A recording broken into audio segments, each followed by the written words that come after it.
One of the biggest benefits that we can share with parents is the decreased risk overall for infant mortality for infants who are breastfed.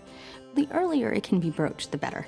And I think we do as a disservice to our families by broaching it right when the baby is born. It's a decision that a mom has to consider even prenatally, before conception, in order to make all the necessary preparations and to weigh the risks and benefits. Moms need to feel that the relationship they have with their physician, whether it's their OBGYN, whether it's the pediatrician, is that they have a partnership with them where they can bring their questions, where they can bring the reservations to discuss one-on-one openly and honestly with the physician so that they don't feel that they're judged or that there's any condescension in that discussion. So if a mom has made a decision to breastfeed, it's essential that the hospital staff know, and so that's it be included in the birth plan, that number one, the baby room in with the mother the entire time. Number two, that no pacifiers are given to the baby because that can confuse the establishment of breastfeeding itself. I encourage my moms to ask that no formula be given under any circumstances unless directed by a physician. I would ask that if the baby is stable, within the first hour that the baby be put to the mother's breast so that, again, breastfeeding practice can be established as early on as possible.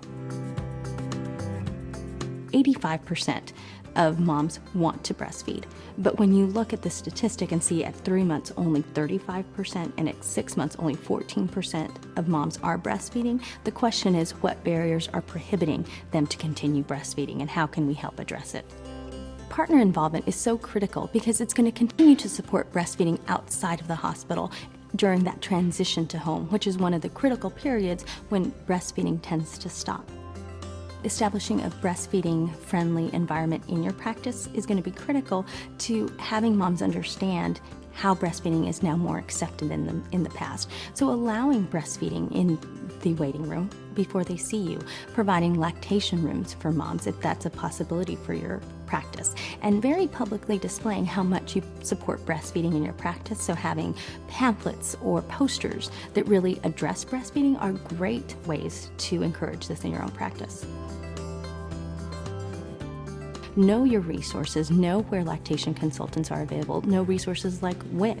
I also encourage other websites like the Healthy Active Living for Families from the American Academy of Pediatrics.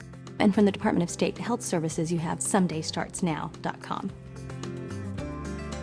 The more we can share the perfect nutrition that is being provided by breastfeeding and all these health benefits, not only in the immediate first year of life, but even further in their childhood, is so important to share that could positively influence their decision.